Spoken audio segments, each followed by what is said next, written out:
Je vous en ai parlé tout au long de la saison dernière, vous avez pu suivre pas à pas la construction du réseau La Gare de Spontin et comme promis, je suis allé sur place cet été. Aujourd'hui dans Aiguillage, le festival du chemin de fer du Boc. Bonjour et bienvenue dans ce tout premier numéro de la saison 10 d'Aiguillage.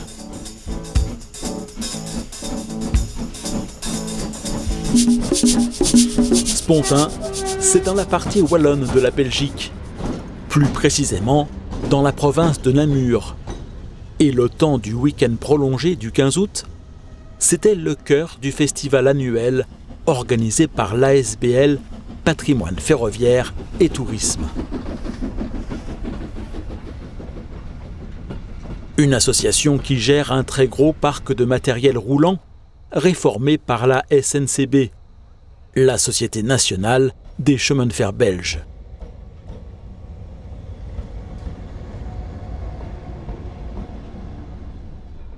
Ces voitures, wagons et locomotives diesel ou vapeur qui stationnent habituellement dans l'un des dépôts du PFT trouvent là une occasion de venir rouler sur une ligne qui n'est plus exploitée par la SNCB depuis les années 80.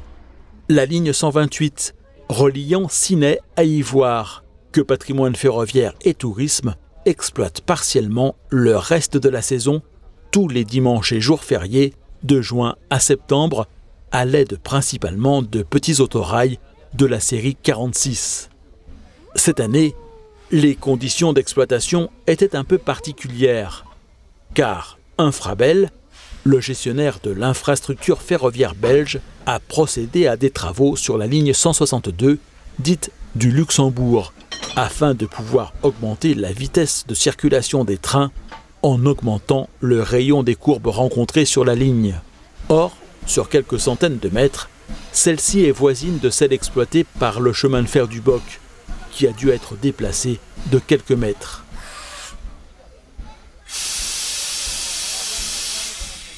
Des travaux qui ont été réalisés par les membres de la SBL, Patrimoine ferroviaire et tourisme, qui n'ont pas eu le temps d'en refaire le ballast. Fort heureusement, ils ont néanmoins obtenu l'autorisation de faire transiter à faible vitesse par cette portion de ligne le matériel destiné à être exploité au cours du festival, mais pas celle d'y faire circuler des trains embarquant des voyageurs. Par conséquent, le parcours du côté de Ciney était limité à Brébant, d'où des navettes de bus étaient organisées pour permettre aux passagers qui le souhaitent de partir de Ciney ou de rejoindre le terminus habituel de cette ligne.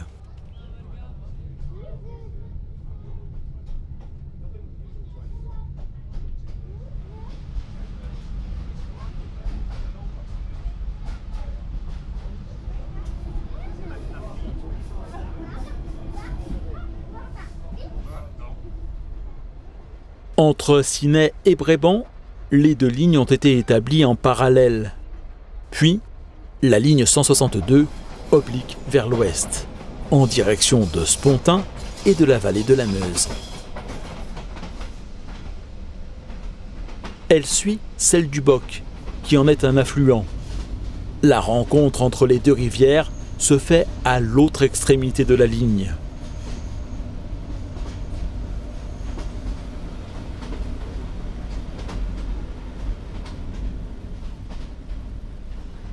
Ici, le dénivelé est relativement important.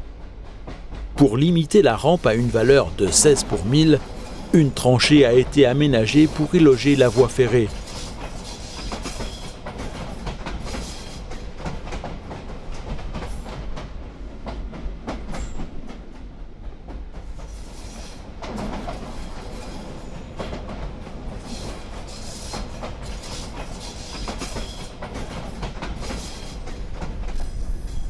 Après le franchissement d'un viaduc à 3 arches, notre train se présente à l'entrée de la gare de Spontin.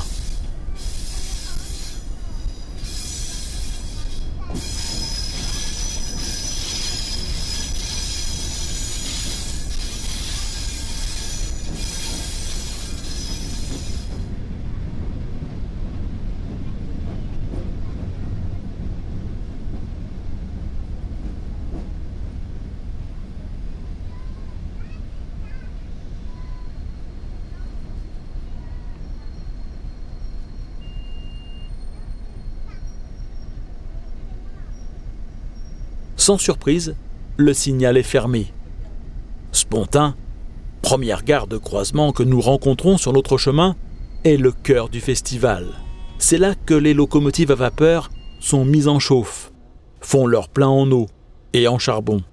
Là également que les locomotives diesel attendent patiemment de prendre leur service. Pour varier le plaisir des visiteurs, à chaque passage par Spontin, au moins l'une des deux locomotives que compte chaque convoi est changée. Du fait que la ligne est à voie unique de bout en bout, chaque convoi est en effet doté de 2 machines, chacune assurant la traction du train dans l'un ou l'autre des sens de circulation. Les machines diesel assurant même parfois une pousse discrète pour aider leurs aînés à vapeur dans les rampes les plus sévères rencontrées dans le sens Ivoire-Ciney.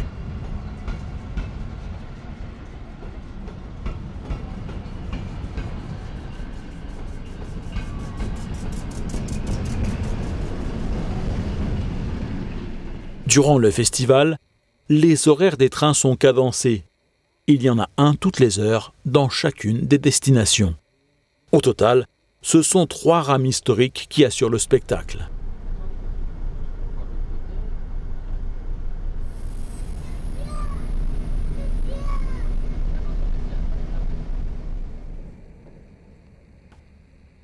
La machine à bord de laquelle nous avons pris place est une 51. Ça roulait aussi bien en voyageurs qu'en marchandises et c'est déclassé dans les années 2000 à peu près. D'habitude, je conduis plus du matériel moderne de la SNCB.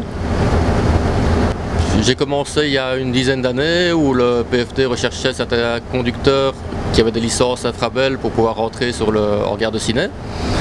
Et j'étais toujours un petit peu attiré par ce qui était chemin de fer et par rapport au métier que je fais, je suis conducteur de train. Et je me suis retrouvé à donner un petit coup de main de temps en temps pour conduire les trains, les autorails qui rentrent en gare de Ciney. Et petit à petit, je me suis appliqué de plus en plus. Ça se passe comme avec un train normal, donc par rapport à la connaissance de ligne, on sait quand il faut tractionner, par rapport au type de matériel derrière, s'il lui faut plus d'aide ou pas. Donc oui, ici on connaît bien la déclivité de la ligne et c'est par rapport à ça qu'on gère s'il faut tractionner ou pas. C'est un peu comme la plus belle ligne de Belgique comme on dit. C'est la ligne 128 qui allait de Ciney à Ivoire et actuellement on exploite le tronçon entre Ciney et Beauche et on espère bien dans quelques années continuer entre Beauche et Ivoire.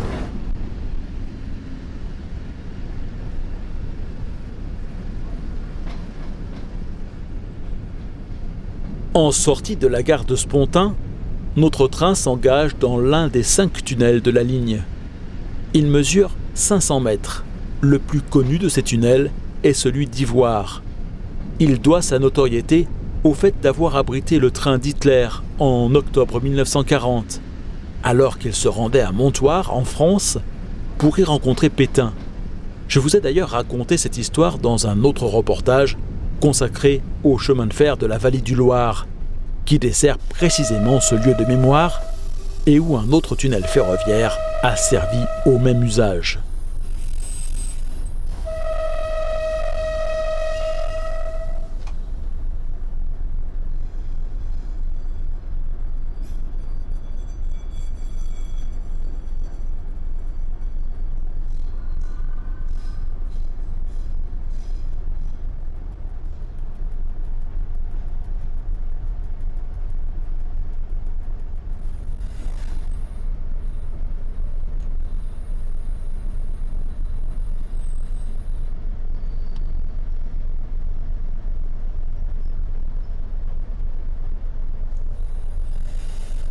Nous voici arrivés à la gare de Dorine-Durnal et son actuel propriétaire nous attend pour nous raconter l'histoire de la renaissance de ce lieu. Je vous présente la gare de Dorine-Durnal, qui est une gare située sur la ligne 128, l'ancienne ligne de la SNCB qui reliait auparavant Ciney à Ivoire. Nous avons le village de Dorine qui se trouve à 2 km d'un côté et le village de Durnal. Alors, le nom de la gare est un nom composé. C'est assez bizarre d'avoir un nom composé, mais il y avait une petite guéguerre entre les habitants de Dorine et les habitants de Durnal parce que les deux localités voulaient être desservies par la gare. La limite entre les deux communes, c'est la rivière qui se trouve 10 mètres derrière moi. Alors Durnal, qui avait plus d'habitants, revendiquait le nom Dorine, sachant que la gare se trouvait sur le territoire de Dorine, revendiquait le nom également. Un compromis a été trouvé. On a donné les deux noms à la gare, mais en donnant la priorité à Dorine, parce que nous sommes sur le territoire de l'ancienne commune de Dorine. Évidemment, avec la fusion des communes, tout ceci, ce sont des luttes qui n'existent plus. Dorine, Durnal, Spontin et d'autres villages ont été regroupés dans une seule commune, qui est la commune d'Ivoire. Jusque dans les années 60, la gare de Dorine-Durnal a vu passer des voyageurs. Par la suite, ce ne sont plus que des trains de marchandises qui servaient au transport de pierres extraites de carrières situées le long de son parcours qui continuèrent à passer sous ses fenêtres. C'était une gare principalement affectée au trafic de marchandises, au transport de pierres. Parce qu'il y a énormément de carrières ici. La grande richesse de la région, ce sont les carrières. Alors, on devait acheminer toutes les pierres. Les acheminer par route, ce n'était pas possible parce que les routes n'existaient pas. Il y avait juste des chemins. Alors, on a trouvé plus facile de construire une ligne de chemin de fer pour cela. Cette ligne a été construite en 1907. Et a été exploité en service marchandises jusque dans les années 80. Le service voyageur, lui, a été abandonné dans les années 60 parce que ce n'était vraiment pas très pratique. Les habitants de Dorine devaient descendre jusqu'à la gare, donc faire 2 km pour pouvoir prendre le train, et dans l'autre sens, 2 km en montant, et une montée particulièrement ardue. Pour les habitants de Durnal, c'était la même chose. Alors le service voyageur a vite été abandonné, surtout avec l'essor de l'automobile et la naissance de circuits d'autobus avec une ligne particulière qui relie Dorine à Spontin. Avec la fin du service voyageur sur la ligne 128, la destinée de la gare de Dorine-Durnal l'a amené à s'éloigner assez fortement de ses origines purement ferroviaires. Elle a été abandonnée dans les années 60 et dans un premier temps, la SNCB l'a revendue à une personne qui en a fait un refuge pour animaux. Alors, la gare n'a plus été spécialement entretenue. Par après, elle a été revendue à des gens qui en ont fait un restaurant. Mais un restaurant qui n'avait pas la meilleure réputation. Il a bien vite eu des problèmes avec l'Agence pour la sécurité alimentaire et des problèmes avec les autorités. Je n'en dis pas plus. Il y avait fatalement, à la suite de ça, beaucoup de problèmes financiers. Les propriétaires ont dû vendre la gare et c'est à ce moment-là que je me suis rendu compte qu'il y avait une opportunité d'acheter une vieille gare. J'avais spécialement envie d'avoir une gare, mais l'association, le PFT, s'occupe de la préservation du patrimoine ferroviaire. Le patrimoine, ce n'est pas seulement les locomotives, les voitures, c'est aussi les gares. Et je me suis laissé tenter. J'ai racheté cette gare. Et avec ce rachat, c'est un gros chantier qui attendait son nouveau propriétaire, qui a tenu à lui redonner son lustre d'antan. La gare était à l'abandon. C'est normal, lorsqu'il y a eu le refuge pour animaux, on n'a plus pensé à l'aspect ferroviaire de la gare, surtout qu'il n'y avait plus de train qui circulait. Après cela, quand il y avait le restaurant, les gens s'en fichaient complètement, donc j'ai retrouvé une gare pratiquement à l'abandon. Alors, ce que j'ai voulu faire, c'est d'abord redonner un extérieur ferroviaire à la gare. Donc, on a construit des quais, les quais qui avaient totalement disparu. J'ai été recherché sur base de photos d'époque. J'ai été recherché pour voir quelle était la configuration de la gare en 1907. C'est ainsi que nous voyons derrière nous ces barrières blanches qui sont des barrières typiques de la ligne et de la SNCB. Je les ai recherchées. J'avais envie d'avoir un passage entre ici et l'esplanade. J'ai fait construire spécialement par un menuisier des portillons. Ces portillons qui sont exactement dans le même style que les barrières qui sont là. J'ai fait reconstruire le quai et sur base des photos d'époque, j'ai vu qu'il y avait devant la gare un quai en pavé, qu'il y avait des gravillons, de l'autre côté des gravillons également, et c'est sur base de toutes ces photos que j'ai fait refaire la gare comme elle est actuellement. Une très belle restauration et un regard qui porte désormais plus loin, au-delà du terminus actuel de la ligne, qui est établi à Bauche. Les bénévoles du PFT, qui ont déjà fait beaucoup pour la remise en état de la portion actuellement exploitée par le chemin de fer du Boc, s'affairent autour de cette commune à remplacer rails et traverses qui n'ont plus vu circuler de train depuis fort longtemps. Dans leur ligne de mire, la gare d'Ivoire, mais sur leur chemin, un tunnel de plus d'1 kilomètre dont la voûte n'est pas dans le meilleur état et un pont métallique qui serait à remplacer, sans compter la voie qui a totalement disparu sur les derniers mètres qui permettrait d'atteindre la gare au cœur de la commune. Un projet qui du coup pourrait mettre des années avant d'aboutir.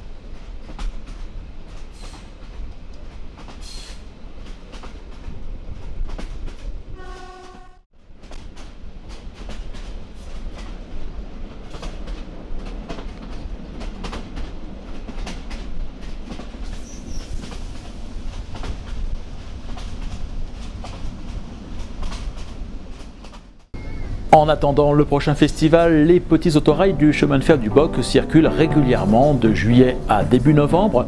Quelques trains spéciaux sont également organisés à certaines dates. Vous en saurez plus et vous trouverez tous les détails sur le site cfboc.be.